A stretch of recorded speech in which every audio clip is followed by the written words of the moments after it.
ہمیں اپنے مسلمان ہونے کی داستان سنائیں، میرے خیال میں بالکل صاف، سادہ اور آسان زبان میں۔ السلام علیکم۔ سلامت رہیں۔ وعلیکم السلام۔ میرا نام داؤد کم ہے، میں کورین ہوں اور جنوبی کوریا سے آیا ہوں۔ کوریا میں اسلام اکثریتی دین نہیں ہے، اور جب میں جوان تھا اور میری عمر کم تھی، میڈیا اور ذرائع ابلاغ اسلام کا منفی چہرہ پیش کر رہے تھے اور اسی کی ترویج کرتے تھے۔ جب میری عمر کم تھی، میں سمجھتا تھا کہ اسلام ایک خطرناک دین ہے یا کچھ ایسا ہے جو خطرناک ہو سکتا ہے۔ چونکہ میں نے موسیقی کے شعبے میں کام کیا اور میں کوریا میں ایک سنگر تھا، اس دوران مجھے مختلف ممالک میں پرفارم کرنے کا موقع ملا اور کے پاپ پر بھی پرفارمنس کی۔ میں بہت تجسس میں تھا اور زیادہ سے زیادہ اسلام کے بارے میں جاننا چاہتا تھا۔ پھر مجھے موقع ملا کہ میں انڈونیشیا جا کر اصل اسلام دیکھوں، نہ وہ اسلام جو میڈیا دکھاتا ہے۔ انڈونیشیا سے واپس آ کر میں نے اسلام کے بارے میں پڑھنا شروع کیا۔ میں نے قرآن پڑھا، نماز پڑھنے کی کوشش کی اور روزہ رکھنے کی کوشش کی۔ جب میں قرآن پڑھ رہا تھا، مجھے ایک ایسا پیغام ملا جس نے مجھے بہت متاثر کیا۔ قرآن میں کہا گیا ہے کہ صرف ایک اللہ ہے جو اس کائنات کا خالق ہے، اور جو چیز اسلام میں مجھے سب سے زیادہ متاثر کرتی ہے وہ یہ تھی کہ اسلام میں کچھ ایسا ہے جو ہمیں خوش اور مطمئن رکھتا ہے، نہ کہ افسردہ اور رنجیدہ۔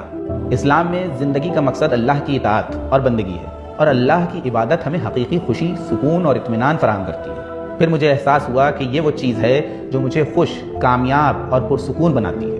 اس کے بعد میں نے اسلام قبول کیا، کلمہ پڑھا، روزہ رکھا اور مسجد جانے لگا۔ کیا وہ اب بھی موسیقی جاری رکھنا چاہتے ہیں؟ کیا اب بھی اسی فیلڈ میں ہیں؟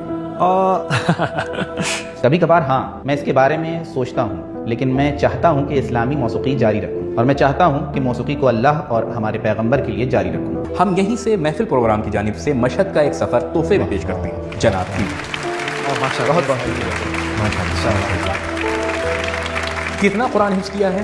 کچھ مختصر آیات۔ تو کیا ہمارے لیے وہی مختصر آیات پڑھ سکتے ہیں؟ مشکل تو نہیں ہوگی، زحمت نہ دیں، لیکن اگر مشکل نہیں ہوگی تو ضرور پڑھیں۔ جی ہاں، کیوں نہیں۔ بسم اللہ الرحمن الرحیم قل هو اللہ احد اللہ الصمد لم یلد ولم یولد ولم یکن لہ کفوا احد۔ کہ ایران میں کیا ہے؟ ان کے خیال میں کون سی چیز جذاب ہے جو وہ اپنے ملک لے جانا چاہیں؟ مجھے ایرانی تسبیح چاہیے۔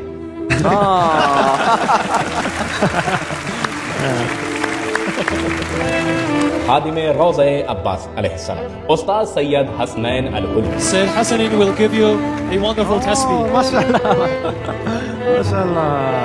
سلام، خوش آمدید۔ ہمارے تیسرے امام کا احترام امام حسین علیہ السلام خاک کربلا۔ امام حسین ہمارا خاک عقیدہ ہے کہ امام حسین معصوم خاک کا کربلا۔ خون اس خاک میں جذب ہوا ہے، اور اب ہم اسے تبرک کے طور پر لیتے ہیں۔ بہت شکریہ آپ کا، باعث فخر و مباحات ہے۔